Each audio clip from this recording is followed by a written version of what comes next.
Lee, you know I wish I could be here.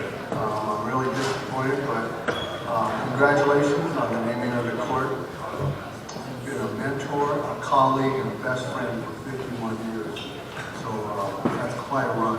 We've had so many great times together, whether we were fishing or golfing.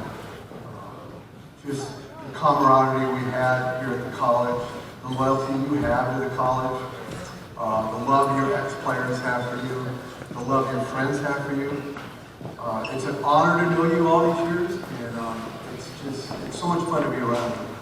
Once again, I wish I could be there.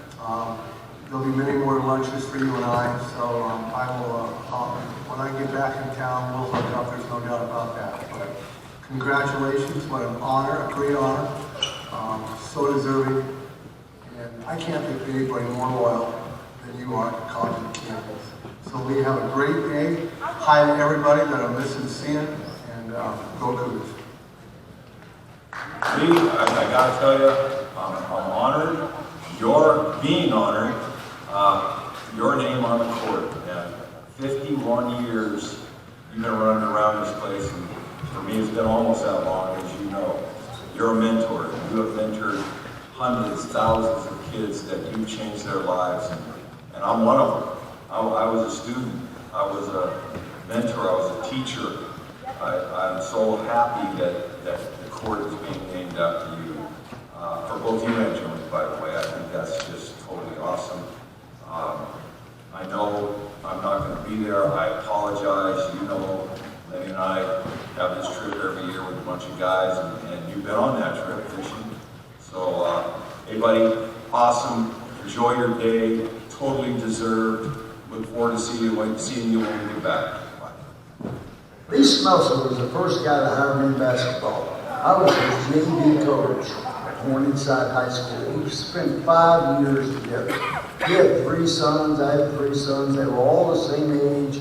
Our wives got along together. It was just a wonderful time coaching with Lee. Joan and Lee, you've been on a tremendous journey. I'm so happy, and I want to congratulate you on having the floor named after you at the College of the Canyons. Lee, you've been a great coach, teacher, mentor, husband, and father. I'm blessed and delighted to call you my friend. Coach Smelser, Lee, and I guess I can probably call you a second dad. First and foremost, congratulations on this great honor. I'm not sure why it took people in Cougarland to do this, but it's well-deserved. So many fond memories growing up with the Smelser family, and probably just as importantly, some fond memories growing up, going to COC games as a youngster, as a ball boy, and obviously having the pleasure to play for you for 2 years. 2 of the greatest years of my life, knowing that I had the opportunity to play with somebody that I certainly looked up to as a young child, and then got to learn some great basketball skills. A couple of fun memories were our band trips, where I can't remember if it was myself or maybe Darren White. As we were backing the bands up in the parking spots, we would continue to bang on the band because it was kind of a hollow roof. And you would very abruptly put the brake on and say something like, "God damn it, what did I hit?" Anyways, there's a couple episodes on the court which I probably can't talk about, a couple locker room episodes, but love you, sorry we're not going to be there this weekend. Love the Smelser family, and that's all. Thank you. Congratulations, Coach Smelser, Robert Murphy, Jason Jones, the Johnny 192 Cougar basketball team. 2 premierships. You got Lee, you changed my life when I came over from being a 20-year-old Australian boy, and then when I left I came a 23-year-old man. Just because of your insight, your knowledge, and being a big, huge mentor to me. All the best, well worth it, naming that court after you. Lots of memories, and all the guys I've still contact with over the years, and my team, 2 teams I played in. To Mama Smelser, the backbone behind the coach. It's great to see that your husband's getting a great acknowledgement right now. So all the fans from here in Adelaide, South Australia, have a great night, and I'm thanking you guys. I wish I was there.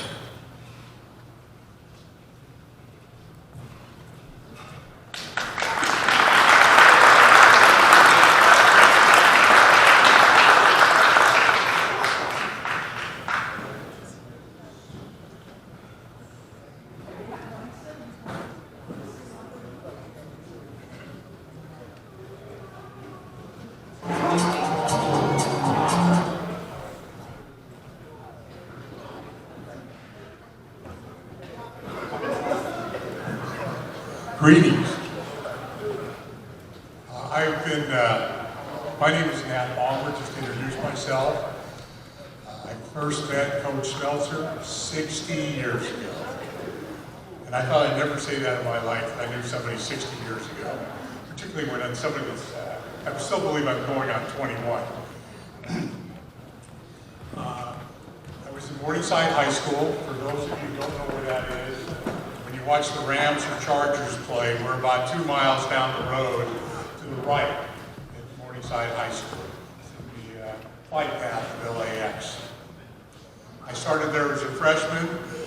Coach called me Natty Fatty, which I was. I was a blurb, 220 pounds, pure fat. I played for him for 4 years, had a great experience, and I have a few stories I'd like to relate to you, but I think they're kind of humorous. I could probably spend a half an hour and bore you with all these stories, but there are two that stand out. On the team, we had a gentleman by the name of Stan Love, who was our center, and our strong forward named Kurt Stenbrook, who turned out to be a great person, principal up in Northern California, and he wrote a 2-page dissertation. And I'd like to just read the last paragraph because he's going to ask me about it. And we players concluded that we never had a coach that cared about us more than just players. We had quite a combination of Coach Smelser and his assistant Coach Herrick for our high school years. But for me, before a big game, Coach Smelser would said, "The scoreboard will reflect who wins and loses. But after the game, if you look at yourself in the mirror and ask yourself, did I give it my best effort, playing defense, running the offense, coming into the game mentally and physically prepared? If yes, you're the winner. You need to do that in all situations you have in life. That's being a winner." Coach Smelser taught us how to be winners. Being a winner in life, that's Coach Smelser. And I have to say that as well. I'd like to relate one funny story. I have something in common with Wilt Chamberlain. I'm a terrible free thrower. I was miserable. So at the end of every practice, we'd shoot free throws for ice cream bars. And if you made 8 out of 10, you'd get an ice cream bar. Or at least that's what we were told. So this went on for 3 years. Well, our second to last game in high school, we were playing CIF. And we were down by 1 point with 2 seconds on the clock. And we brought the ball in, we took a shot, it was missed, and I got the rebound. To this day, I can tell you I never know if I got fouled. So I had a 2-shot foul, 1 point down, 2,000 people in the arena or gym. The other coach called us the typical 5 or 6 timeouts to make me sweat. Went up there, shot the first one, went in. Came back to the bench, 3 or 4 more timeouts, went up to the second shot. And I'm not trying to be crude, but to this day, my leg was quivering and I didn't know if there was urine running down my leg. Well, I made the second shot, we won the game. So looking back, what can I say? Little things count. How many ice cream bars did I get? I can't tell you if I won more or lost, got more or gave away more. But that's how we learned how to shoot free throws at Morningside High School. The last thing I want to say is this is a great honor for you. I give this punchline.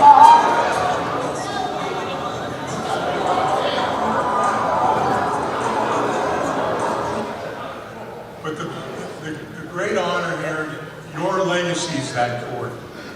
But the greater legacy are the players who you've coached, you've mentored, who you've given a winning attitude, self-esteem, integrity, play your heart out.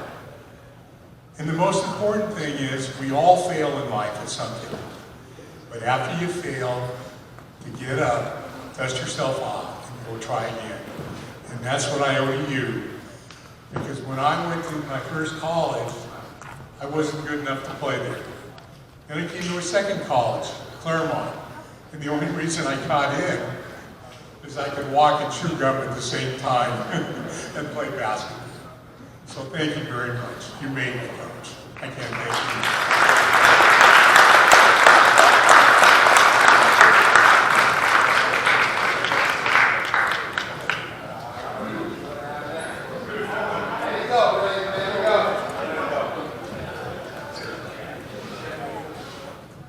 Just want to make sure. So I am happy that they are honoring Coach White's here with us, first of all. A lot of times I've had friends that pass on and they want to appreciate why they were here on the earth. So I'm happy that they're doing this while you're still here and helping coach.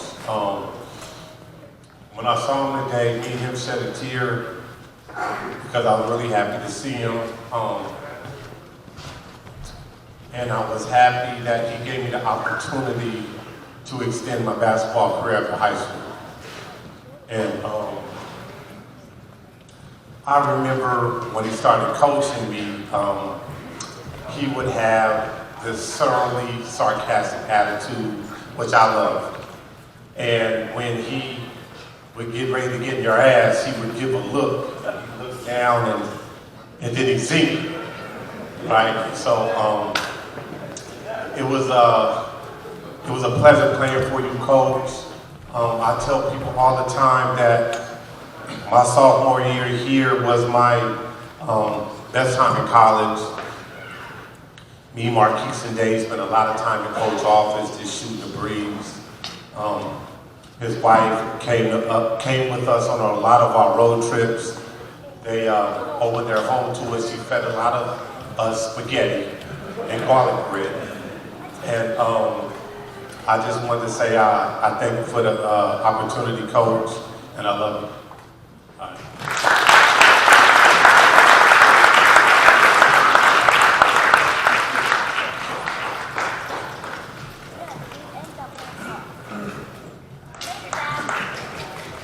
How you been, Coach? That's one of the things he used to make fun of me of my great English. And every time he sees me down the hall, he sees me, how you be, Yagos? I can speak good English now, Coach. So I'm so excited about this day, and it's long overdue, to put it mildly, because you told me not to say anything else than that. So, but I just want to say,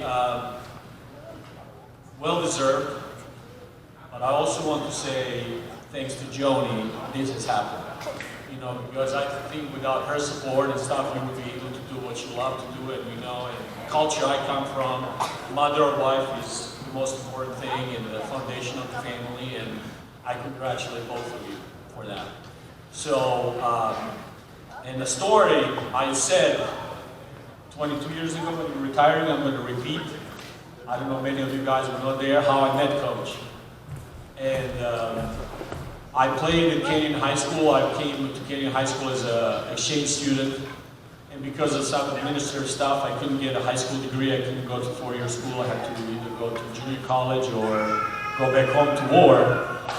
At the time, war was happening back in Yugoslavia, you know, and my coach, Greg Hayes, called up Coach on Wednesday. I had the flight on Friday to go back home. He called him up. He said, hey, I have this kid, he's a good player, good kid, can you come and see him? And so I went to his office on Wednesday and I talked to him and I said, Coach, I have no money to pay and, it's impossible for me. And he said, okay. So he walked me to President Diane Hook's office and he sat me down. Mind you, he's never seen me play. That's the first time he met me. He sat me down and he looked at the president and he says, Diane, we got to get this kid in. He's an amazing player. He's said all this stuff. And we need to have him. He can't go back home. And I'm thinking, oh shit. Never seen me for a second.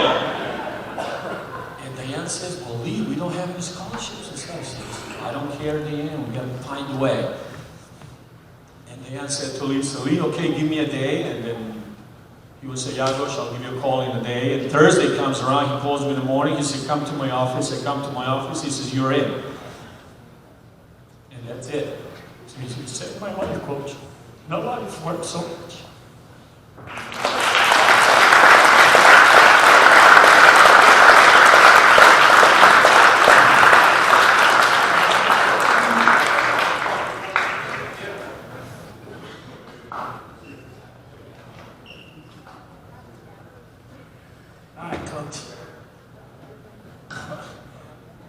Great story. I want to say a couple things here for Coach Smelser. One, I'll echo what Reggie, my cousin, had told me, had said previously about Coach opening up his house and having the players come over and have some food. I got to Coach Smelser through my cousin, kind of like by accident. My cousin was like, hey man, you should play at Canes. I was like, I don't know about playing at Canes. I was playing at Valley. First I played at Cecil, then I was playing at Valley. And it didn't work out at Valley, so I went over to college to the Canes. And I missed my cousin because he had already graduated. And when I got to Smelser, I was a grown man. I was 23 years old or whatever. So me and another guy, Malik Clark, who didn't make it today, we were the old men of the crew. Malik was 25, I was 23, 24. And so we took a road trip up to San Luis Obispo. Okay? We're in this van, we're traveling, and the guys went to sleep. Coach Clark, Coach Smelser, Coach Fisher made sure the guys went to sleep. And me and Malik said, it's time to go out. We have IDs, we can go and drink and hang out and do whatever. So me and Malik, we snuck out, we went out. Coach never knew about it. He's probably finding out about it right now for the first time. And I think Coach Smelser saved my life because, I didn't have a father present, and I would just bounce things off of Coach Smelser. And I just remember when I got my advanced degree, I got my doctorate, Coach Smelser was so happy for me because one of his players had went on and achieved certain things, and I started teaching college, and I just remember the lessons that we would get at practice and the things that he would tell the players, and I actually listened to some of those things. So I want to congratulate you, Coach, because you've been a true inspiration. I'm glad that you're here. I'm glad that I'm here to be able to celebrate you, and to all the former players, come on, you guys know Coach Smelser was the best coach we ever had. So, thank you.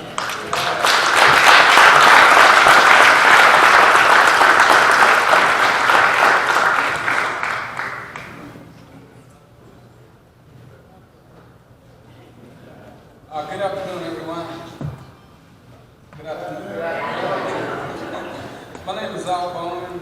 I played for Coach in the 80s. I was on the 84, 85 team. So I was on the team I'm on the up there. Took a picture of that to show the white kids. What's up, Coach? Oh, I was trying to say something. Anyway, I met Coach in the 10th grade at the John Wooden basketball camp in Dolphin Oaks. I was on his team as a player.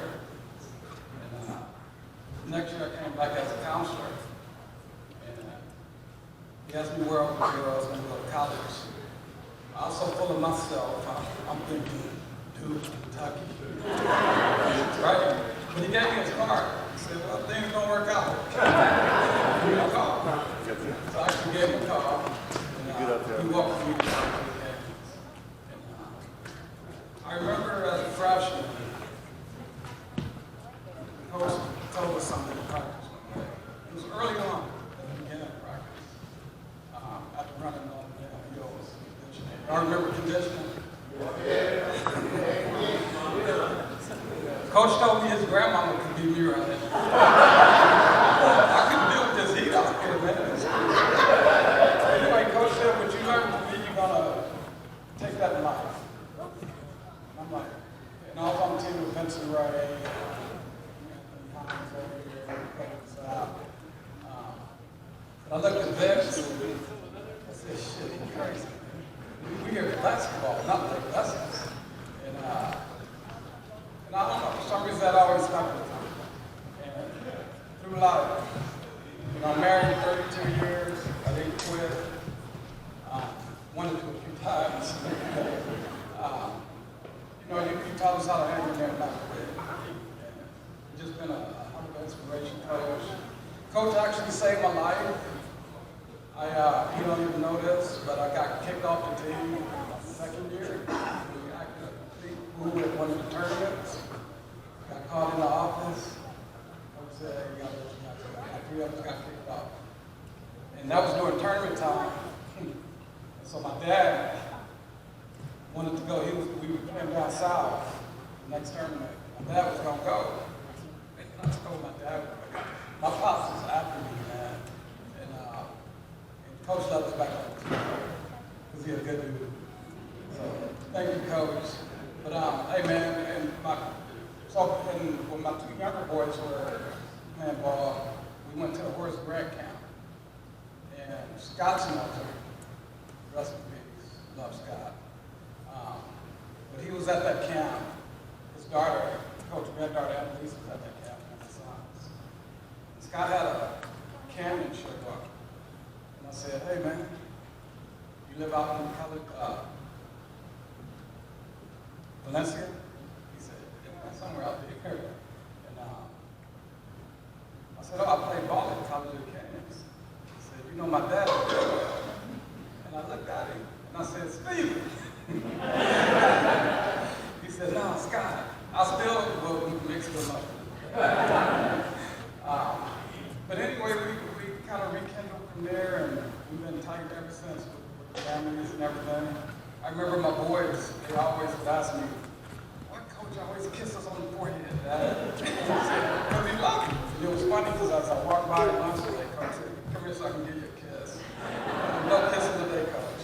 Hey man, but hey, thank you for what you did to the whole Bowman family. And we love your whole family.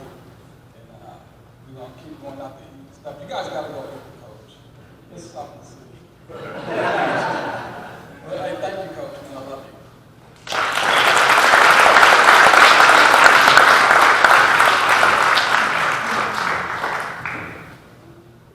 Coach, congratulations.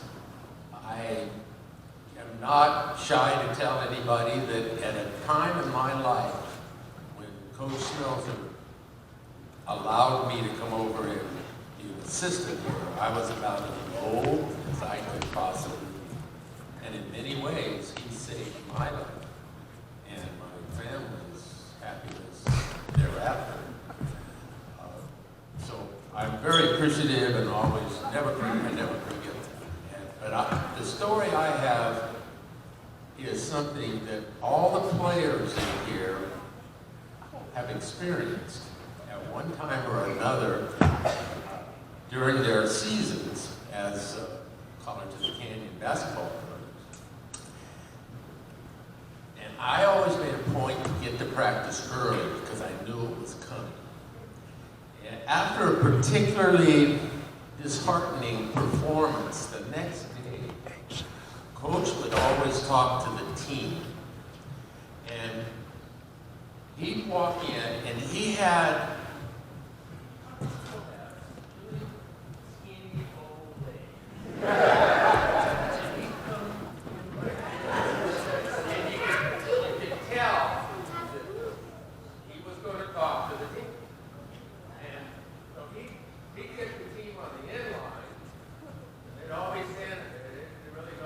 got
tell I'm emotional.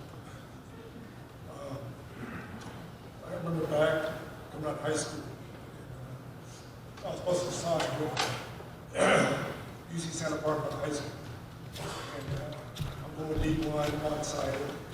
In reality hit, I was doing good school, so I had a good junior college. And I remember all these junior colleges came out of the woodworks trying to use car sales, trying to get me to come play with them. Coach Dunlap, I knew Dunlap way back in high school, the ARC days. And I think Dunlap told Smelser about me. Dunlap contacted me or something. We talked. I went in to meet Smelser. And Smelser talked to me. And he didn't try to, hey, how you doing, buddy? All that side talk. He talked to me straight up. He's like, hey, listen, I know you're down, I know you're upset that you didn't go D1. But you come to me, bust your butt, work for me, I'll get you where you want to go. The way he said it, he brought me like my friend.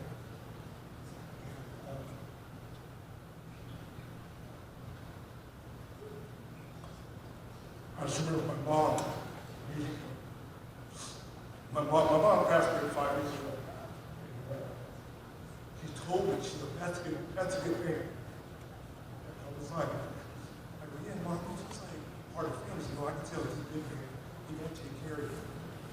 And then, sure enough, I came here, ended up playing basketball at BYU, and he was a man of his word. And I've seen kids that come through the program. I used to tell people all the time, I said, go to COC. Because Smelser was really feeling right. We were just, and I felt like I was part of the family. And to be honest, he should have had this done a long time ago. I don't care if anybody shouldn't say that. He should have had it done a long time ago. Like Reggie said about celebrating people while they're here, he should have had that culture a long time.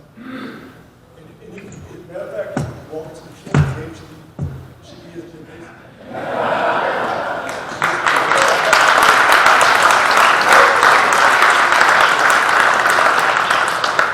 Parking one of his Toyota Supras these days. But, Coach, I should say thank you. And over these years, I've always made a point to come up here, work with the guys. The guys are still here, I'll come back and play with you guys still. And I always knew I was going to see you. I come to games and see you, I text you or call you. And it's been, you've been a big mentor.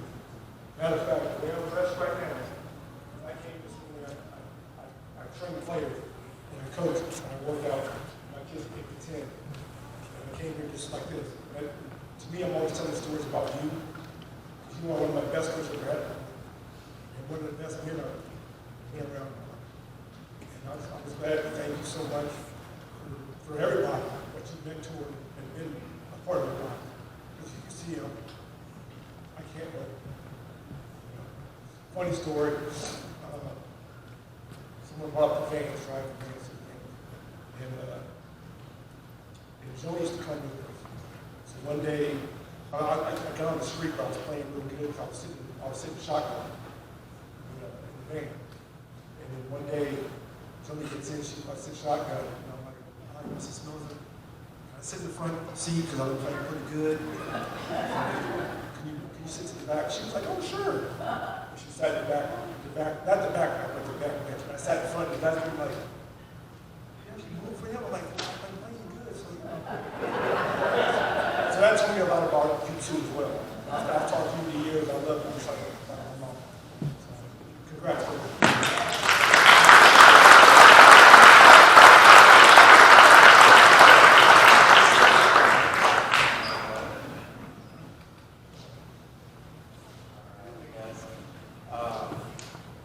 Smelser, thank you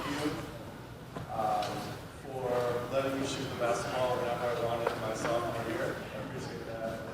Coach is a shooter, if you guys don't know him, he has a shooter's mentality. So, what I learned from Coach Smelser was, a lesson of accountability. And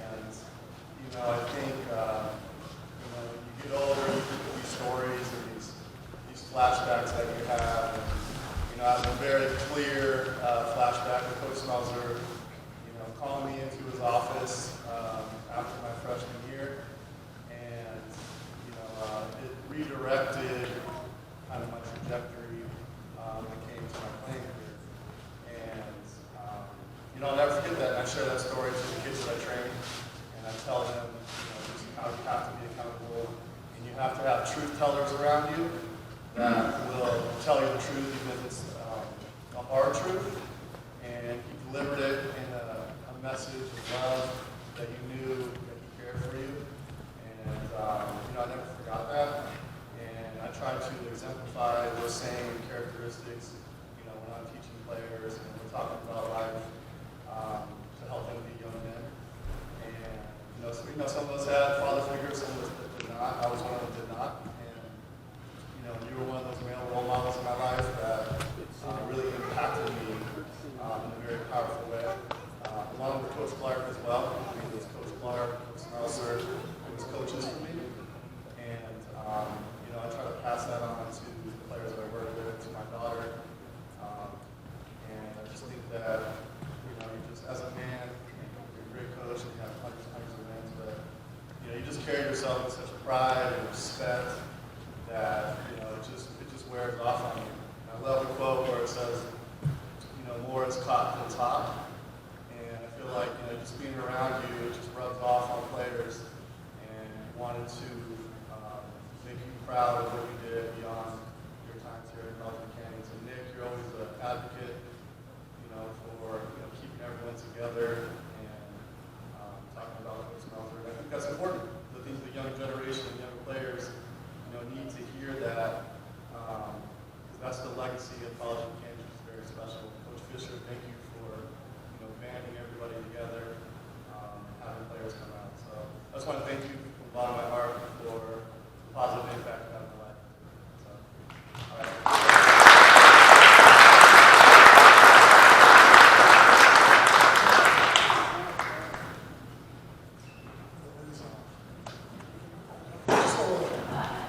Coach Smelser, what an amazing man. Just the influence you have on all of us, looking in this room, the relationships that I've had with Nick, Jason, coming in that year in '88, I think Jeff Dunlap, Howard Fisher in the first years coming in. And for me, kind of maybe similar to Nick, I moved down here my senior year of high school. Couldn't play as an eligible.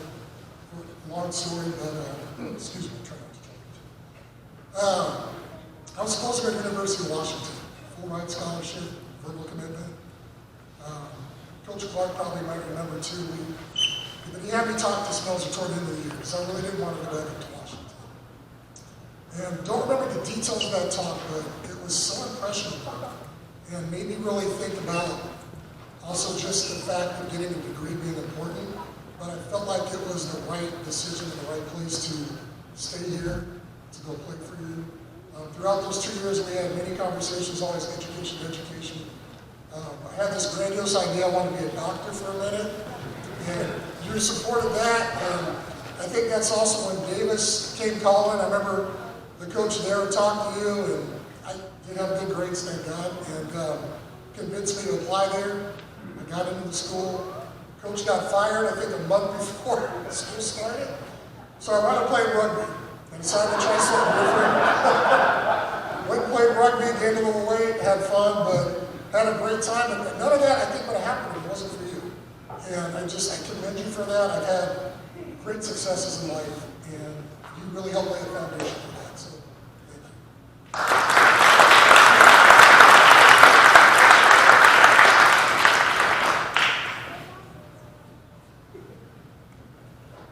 Bring this a little lower.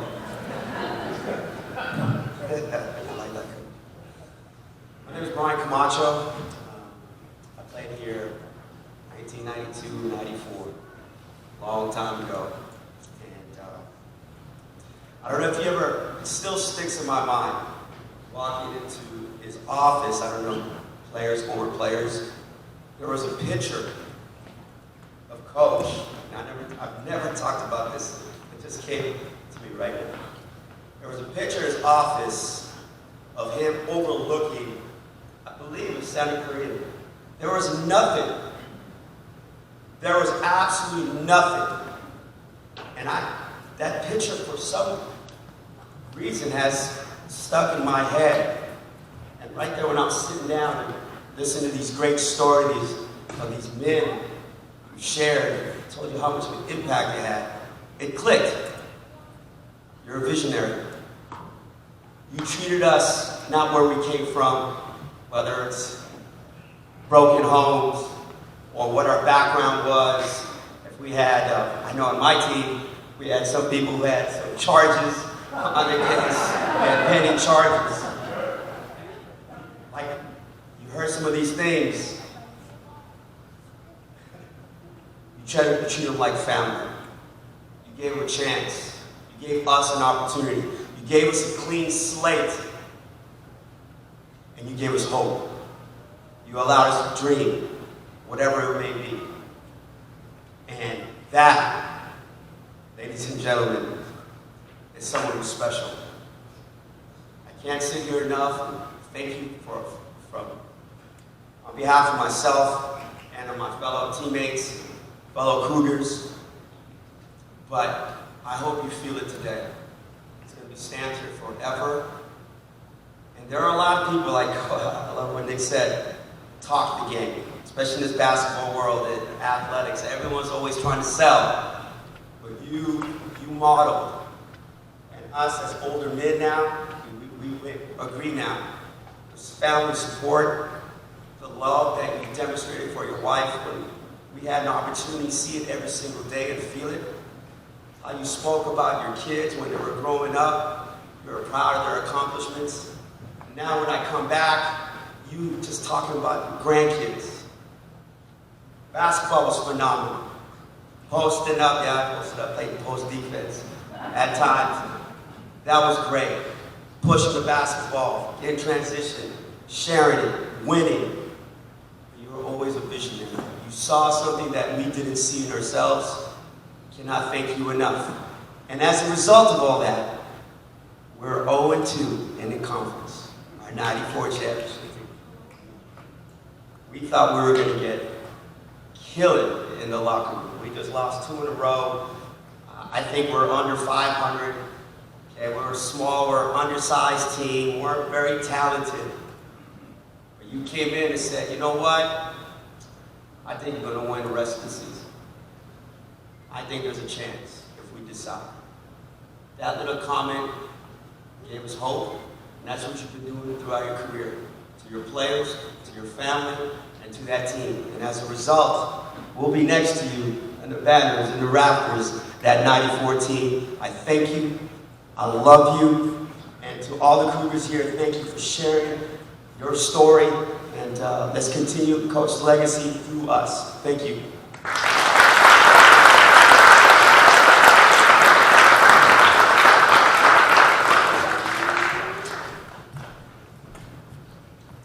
Mike Hoffner, and I played in the early 80s, and somebody mentioned earlier about Wilt Chamberlain. I have 2 accomplishments the same as Wilt Chamberlain. One, and I'm not giving Coach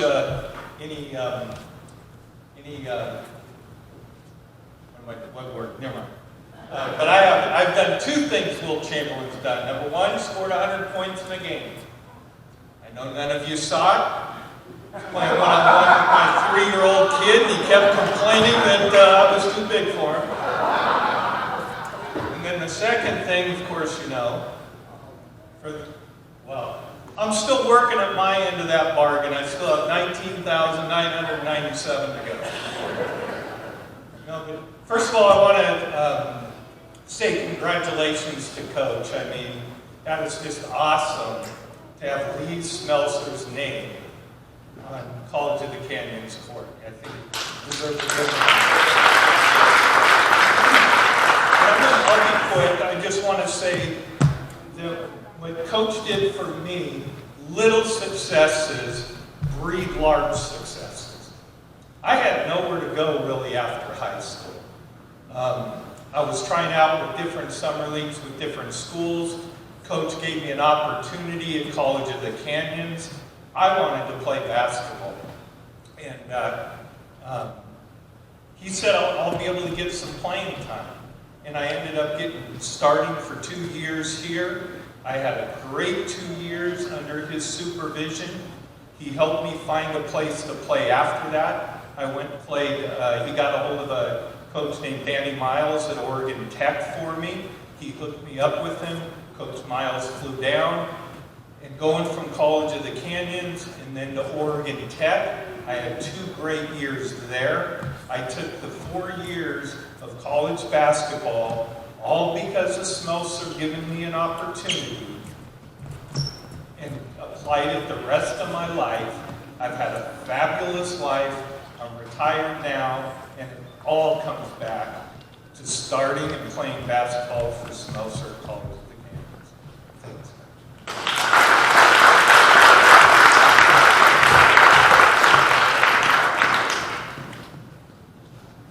Try to keep it brief. I could go on for a while. I played in 80, 81, and then 81, 82 season. Coach, I just want you to make sure you get the theme. Everybody's talking about love and how you and Joni opened up your home to us. I'm a brother right out of Compton and wasn't sure what I was going to do. But Coach said, come on up here and play some ball. Came up, ended up getting a full ride to UC Riverside, played at UC Riverside, graduated, business degree, and went on to do life and do it pretty well. Coach, you are loved. I want you to know that. Brother just spoke about hope. You've given that to us. You were a father figure. You were a mentor. You're an individual that we did see. You modeled for us marriage, what that looked like, raising children, what that looked like. We can talk all the X and O's of basketball, but we all know that at some point in our lives, that's going to fade away. The life's going to keep going. And Coach Smelser, that's what you gave so many of us. You gave us what we needed as young men to be successful in life. You laid a foundation, you modeled for us, you spoke, you encouraged, and most of all, Coach, you loved on us. A brother right out of the ghetto, Compton, you wrapped your arms around me. You said things to me that gave me vision and hope. And I just want to make sure you understand that you mean more to us than we can probably express at this time. And I'll say it for everybody in here, Coach, we love you. Joni, we love you. We thank you so much for what you've been for us. And may the Lord continue to bless you and your family. God bless.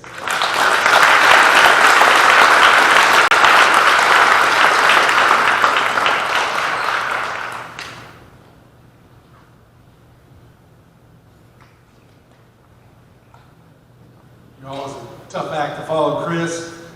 Chris is my teammate for both years here, and love him so much. And Coach, as you know, you're a father figure to many of us from broken homes. You mean a lot to me. You know that. You've been my biggest fan. Ever since I graduated, you always knew, you always believed in me, you always had big hopes for me. And you tell everybody about me, and like from a dad that I don't have. Just little things like telling Chris I'm a billionaire. And I build everything in town, and I've done all this stuff. It's only a couple $100 million, but it's okay.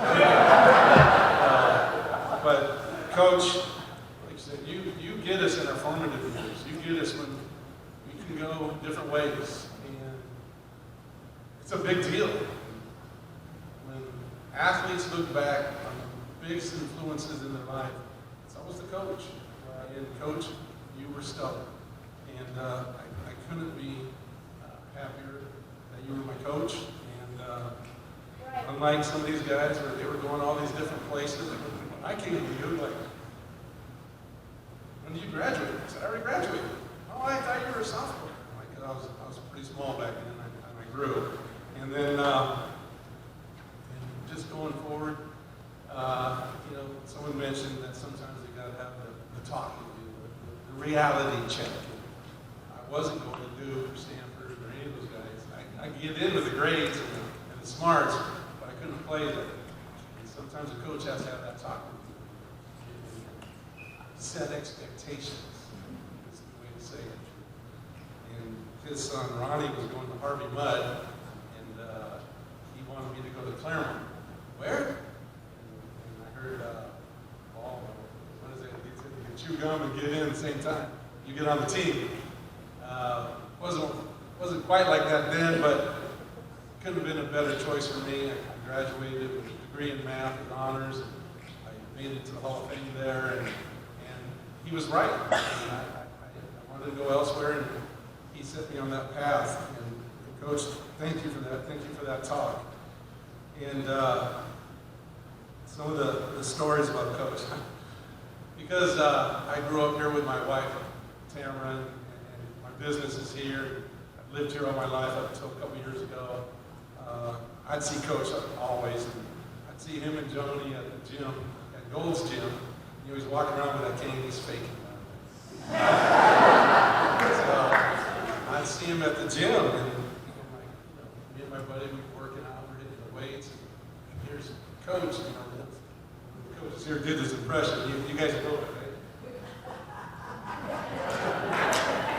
And he wore shorts, he has those bony legs, and he had the spinning shoes on. I'm like, where are you going? And so he goes into spin class every day. I talk to my buddy, what's he doing? So then I see Joni walk out, of course Joni's with him. Then I see like these 30 gorgeous women walk out, and then here comes Coach waddling out last. And I go, all right, I figured it out. So he's smarter than he looks. But Coach, you really have been a father figure. You've been my biggest cheerleader these past decades, and I could not be more appreciative. Thank you.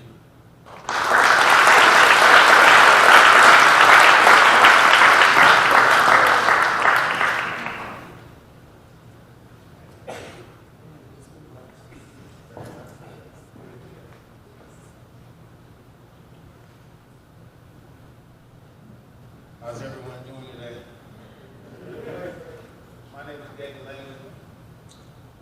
I'm going to tell you what Smelser meant to me. I can empathize when the gentleman said coming out of Compton. I grew up on Rosecrans and Around. A hard road, a real tough neighborhood where you don't really get choices. The choices implemented on it. Some of you know that, some of you don't. But I'm just here to tell you that if it wasn't for him, my life wouldn't be where it is now. I came here in 1990 and tried out for a team. I ended up meeting Nick Sanderson. He asked me was I got to come to school here for that previous year, and I said, yeah, I'm going to show up. But I actually got kicked off the team. I didn't make the team. It was tryouts. I hadn't been there for about 2 weeks, I think. And Jeff Dunlap had remembered me. He said, look, just go play. Don't worry about Smelser. We'll get to it. So I continued to play. I missed another 2 weeks. And when I came back, I remember Smelser saying to me, you're not on my team. You missed too many days. So I was kind of bummed. I stuck it out.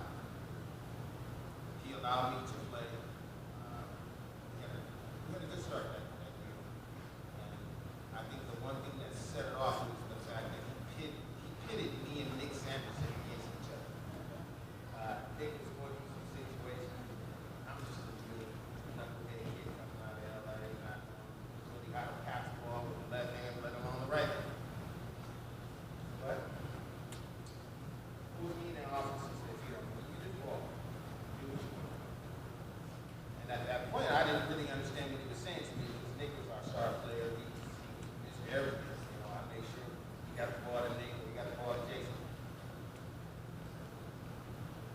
played that year, it kind of perverted. It made the competitive nature come out. That year, I think our team was a really good team. We beat a lot of college teams. But for me in my life, you've always been that one instrumental person, like that, and they can tell me, you had don't worry about where you come from, just where you want to be. And I've always kind of kept that in mind. It allowed me to go to a private Catholic university with Reggie, Quincy University, learn to articulate my words like I'm doing now. So I'm very grateful for Jeff Dunlap, Howard Fisher.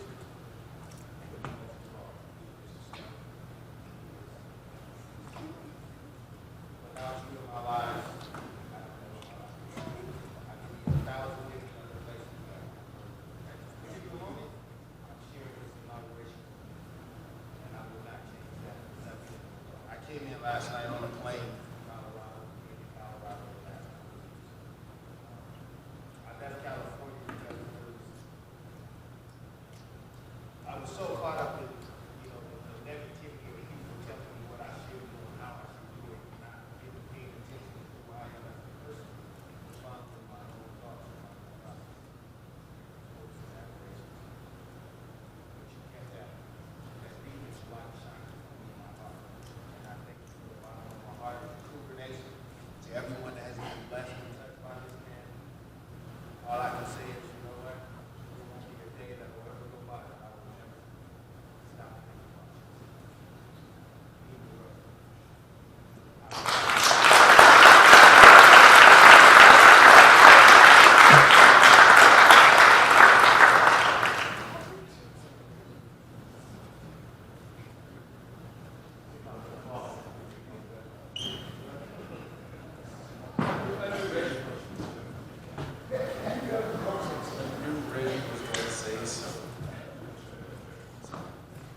I want to say something and represent a lot of the players who are superstars. Right? A lot of the guys that come up here, Division I players. Felt I was really good in high school and did have offers out of high school. But I was familiar with the program. My cousin came to college at Canyons and graduated in '84. Two older brothers that went to Valley College. So it's kind of like, we said we're going to Valley College. That's what our family did. And very coincidentally, Chris Rinty and my brother played at UC Riverside and were the movements. So, since I was about 2 years old. I don't know where it happened. It was a summer camp before. After senior year, and I saw Coach Smelser, and it's like, hey, come and check out College of the King. I'll check it out, but I'm going to Valley. That's where we always go. But we have a recurring theme up here about how we love you and how support you. So much we learn from you. And I can say I was very humbled when I got here as a player.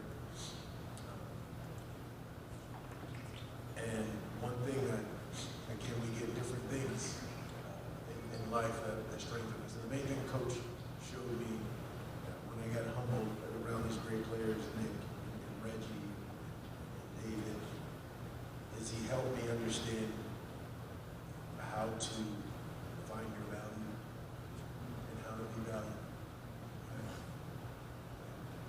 And there were situations where I was able to start, came off the bench, but he always made sure I knew what my value was. And that's a lesson that I had. And once you learn that, the next stage in your life, when things get hard, you come back to that. How do you get value?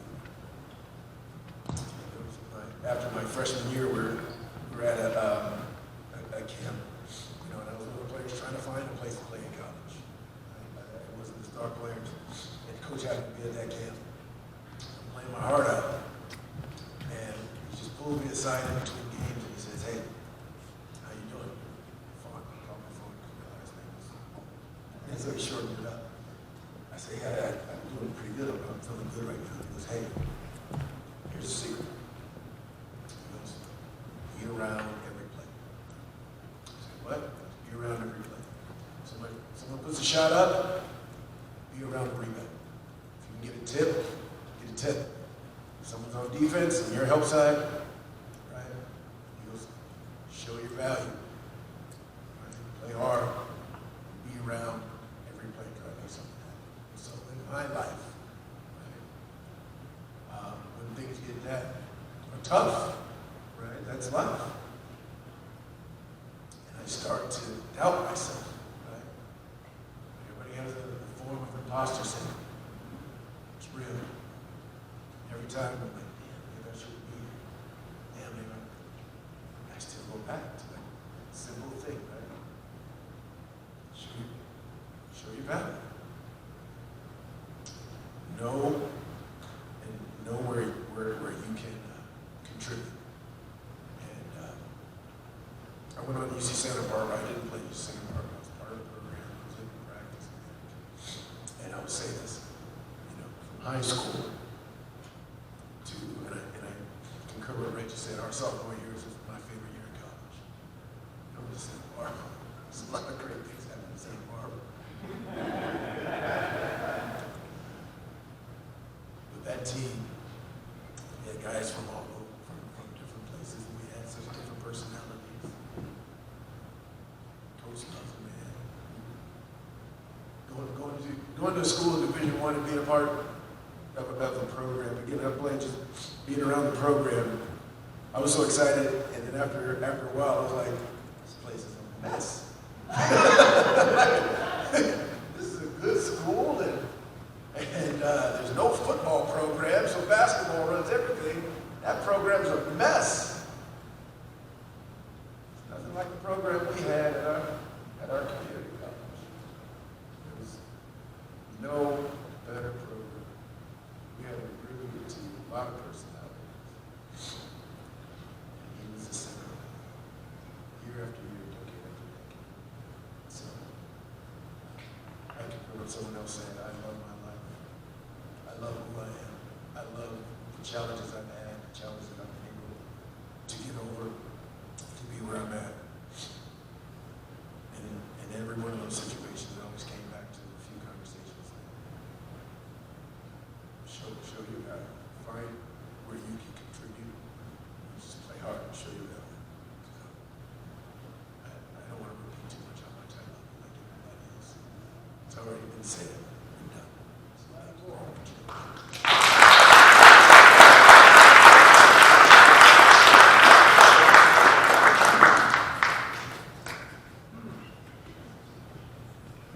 Well, I wasn't going to go up here because I was a little nervous. But I talk a lot, so I said, I think I can do it. So I'll try to be short and sweet. My last name is Sweet. And when I came to COC, I thought I was the man. Because I was playing for a program with a pretty good guy, Marcus Johnson and Chris Johnson. So I knew a lot of things, but I had some things I needed to work on. So I came to the school, and I moved out the house all at the same time. I moved into American Beauty condos and thought I was the man because I was free. My father was a disciplinarian and probation officer, so I was happy to be out of the house and playing for Coach Smelser. And I thought I'm going to come in and blow everybody out the water. We had Yagos, Camacho, some other players, but I just thought, man, I'm the coldest dude here. And I was humbled because I didn't understand the rules of being a freshman or being any of that. And I was going through some hard times with my parents and different things, divorce. And I was just trying to figure it all out. And my dad was very involved, as Coach Clark would know. And he told me what he did. I didn't know he went in downstairs and told you, hey man, you better put him in the game. And all these different things. So I didn't realize, because he never told me that, and you guys never told me that. And I kept pushing to still be on the team and make the team, and I did. But through that, I learned some valuable lessons, and I would always watch, you know, I was always working on my game, trying to be better, get there early. Coach Smelser would be in the downstairs working out, doing the unicycle, you know, that little thing when you'd be riding it, and, you know, all these different things. And I can just remember, you know, having to be responsible. My father making me call in, and I'd call him, and he'd answer the phone, and just all those simple things. Mind you, pre-internet. And one thing, you know, Coach Smelser, Coach Clark, and all the coaches did is they showed us how to work hard. And I tell you, those were some of the hardest practices in my life. From 2:30 to 5. Jingle jangles, and the way I was going to make the team, believe it or not, was from my work. I was a lot better at doing all this than the basketball part. So, you know, I soon saw that later down the road. But I said, this is my ticket to make it. And I tell you, I went to Grambling State University and tried out there. I was around the program. I talking myself on, but you know, in between the lines. But the program did not add up to this program. From Yogi, I mean, I felt like I came out of a D1 program the way you handled it. I was able to be a coach. I've coached and done some things. And I tell you, you have a great staff, a great team. You know, your wife and everybody's so great. And you just think differently when you get older. And you say, man, those were 2 years of my life. And you take 2 years with all of us and bring us in immediately. So thank you for that. Thank you for making me responsible. I'm glad I faced my fears and got up here and spoke, you know. And I'm just happy that I'm a part of this program. I'm proud to be a Cougar, proud to know all these guys that I look up to, Nick, all these guys I see. And I'm just like, I say to myself, man, I'm so glad I was a part of that. And that's because of you, so thank you, Coach Smelser.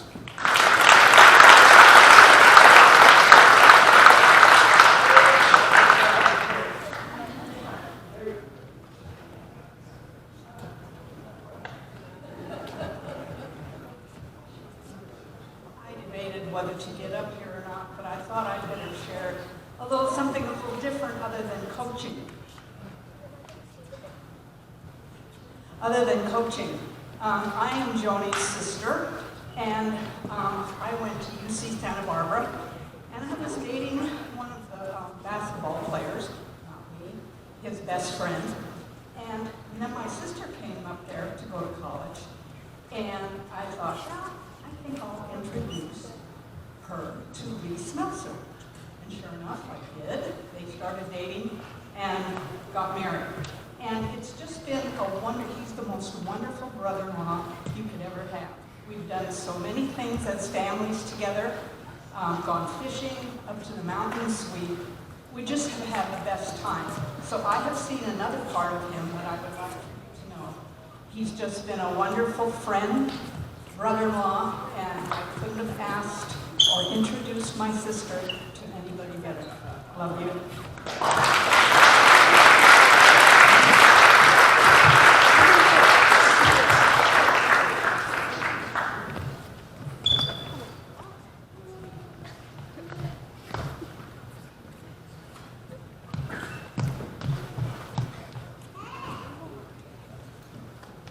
Thank you all for being here.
have a couple stories I want to relay. One of them is, I know Scott's favorite story. It was, can I wish this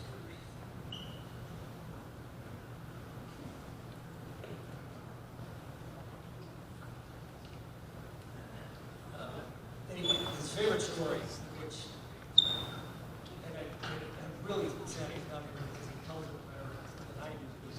But important game, and it's come down to a close game, really tight, and ref makes it just absolutely shitty call. And storms out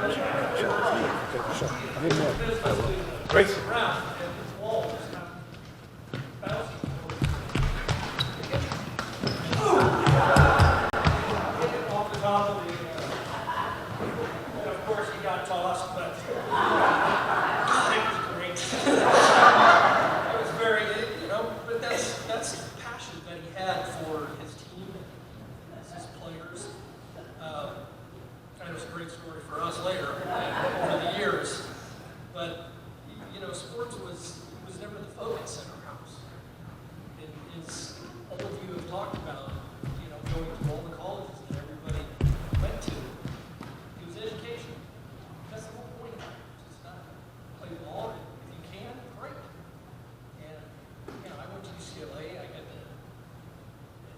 because of Coach Herrick, you saw earlier, I got to be a basketball manager for UCLA. It was my dream, because I loved Coach Woodman growing up. That was my team. And I got to sit on the bench for the UCLA games. It was incredible. All because of my dad and the relationship he had with Coach Herrick. And even when UCLA won the tournament in '95 in Seattle, my brother and I and Mom and Dad were there, and after the game, we're all staying at the team hotel, and Coach Herrick and his whole family's there, and they invite us up to his suite, and walk in the room, and first thing Coach Herrick does is looks at Lee and goes, "I kicked his ass, Lee. Kicked his ass, Billy." That was my poor West Virginia accent for Coach Herrick, but the love that he had with Coach Herrick. But as they say, everybody's talked about what a mentor he's been to all of you. It certainly was for us as well. He raised an engineer, he raised a doctor, he raised a lawyer. More importantly, we're all, American together. And have children that are all wonderful. And it's all because of you. Thank you.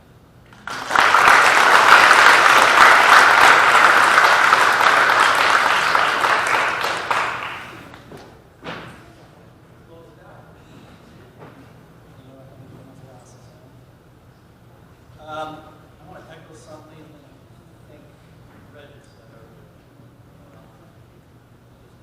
A few years too late. And I wish it was about 4 years ago at least, because my best friend could have been there to see this, and he would have ate this day out. Don't leave yet, Reggie and Dave. You're in this.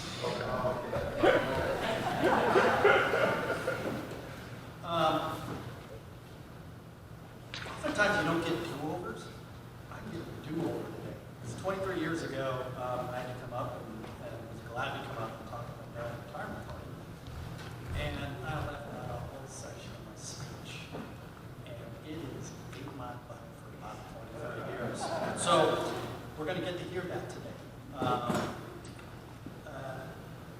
Remember that, I think Howard said earlier, 455 wins.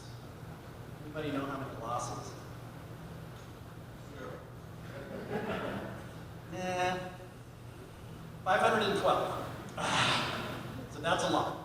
And you would think, God, you got 30 years and you have that many losses, you must be okay with that. Let me disabuse you of that notion. we felt every loss. Not in a negative way. Dad did not take it out on us. But as a family, we were invested. And when he lost, we all lost. And we felt it hard. And there are three that come to mind. You heard about one of them just a second ago, but I can provide a little bit more color to that one. The first one, and this is going to catch Pops probably a little bit surprising. The first one was in the mid-70s. And so I was about 12, 13, 14. I don't know, probably not the most sensitive or empathetic person at that time in my life. But I could tell after a loss that Pops was suffering more than I've ever seen him suffer before. And there was a reason for that. Of the 512 losses, let me put a poll out there. How many of those 512 do you think he blamed himself as opposed to blaming the team who were out on the floor? I will say he blamed you guys, the guys who played for the losses. You were invested out on the floor, except one game. It was in Antelope Valley. He had one of the best players that ever came through his program, a kid named Jesse Boyd. And Pops put him on the bench in the second half or something, and then elected to get him back into the game. And it was a winnable game, and they lost. And it is the one time where Pops actually internalized it and felt, I caused my team to lose. And it was a rough week. And I asked my mom why, and she told me that's why he feels this way. So that's the first one that really has stuck. The second one was, Stephen mentioned, Santa Barbara. Santa Barbara was leading the league. We were not leading the league. We were lower in the tier, but we were playing above our heads in that game. And ahead of it all the way until late in the second half. And then a kid named Doug Burnell bring the ball up, played at Hart, same place I played. And he just got mad. And didn't call a foul, they came down late up, and I think that's the first time they went ahead, something like that. So, Pops first turned around and kicked the chair that he was sitting on into the front row, which was my lap. And then the ref went down to the baseline. Father walked down the baseline, yelling at him the whole time. Then the ref walked to the midcourt with the ball like this. Dad's still in his ear. This guy won't give him a technical. What the hell? Finally, he puts the ball down at half court. And as you heard, Pops soccer kicked that thing into one of the end of the gym. It was an amazing kick. Only then did they boo him from the game. Probably not Pop's best performance, but it showed how much he cared about the team. And he learned from that. I think he apologized to the team afterwards, because that's the type of person he would be. The last game, get my notes up.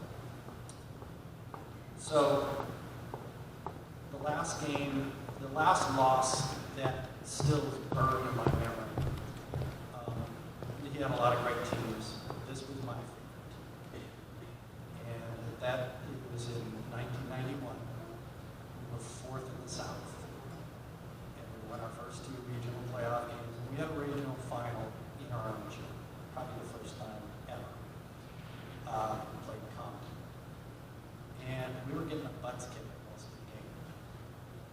And then we started to press midway through the second half. Nudge back. And I think towards, I think in the last minute, I think we went ahead. I think it was Langley who made that shot. And then Compton came down and they made a shot. We still had 20 some odd seconds left to get the win. The ball went around, and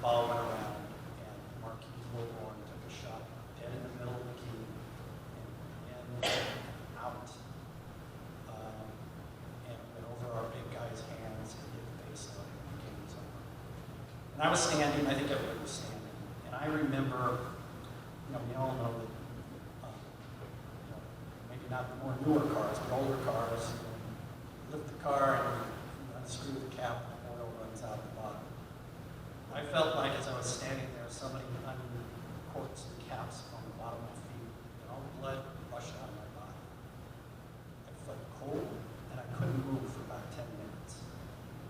And it didn't help that some of the Compton fans were less than gracious with the wind, dancing on the floor.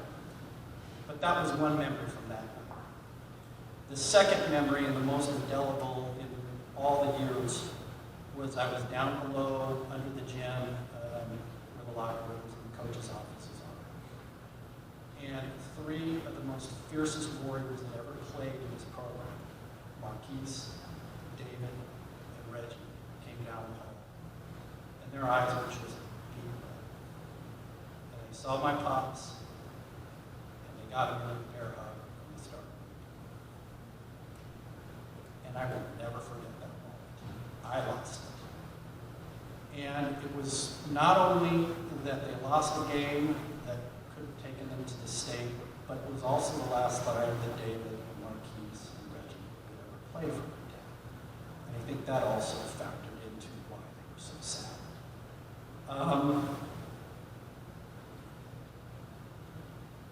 455 wins, that doesn't define us. 512 losses, that doesn't define us. What the men in this room learned is get your grades, work your ass off, be a good person, go get a degree. And the amount of success that this man has created, this is a microcosm. There's so many more successful people out there that would love to be here today, who played for Dad. And this is, I can't tell you how much I've appreciated every one of your stories. They touched my heart, they touched my head. It's probably one of the best days of my dad's life. So I want to thank you all for coming here today. This has been an amazing day.